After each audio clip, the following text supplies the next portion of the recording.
So guys, we need to enable TPM in our BIOS. So to get into our BIOS, you want to go to search and type in reset this PC. Click on it.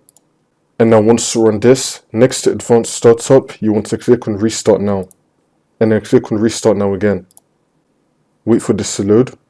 And now once we're here, you want to click on troubleshoot, advanced options, and then UEFI firmware settings. Then you want to click on restart. It's then going to take us into our BIOS. And now once you're in our BIOS, if you're using an Intel system, you want to find PTT and you want to enable it. If you're using an AMD system, you want to find FTPM and you want to enable it. There's going to be 2 links to my videos in the description. It will show you how to do that, whether you're using an Intel system or an AMD system. So just go to the link in the description, which is right for you.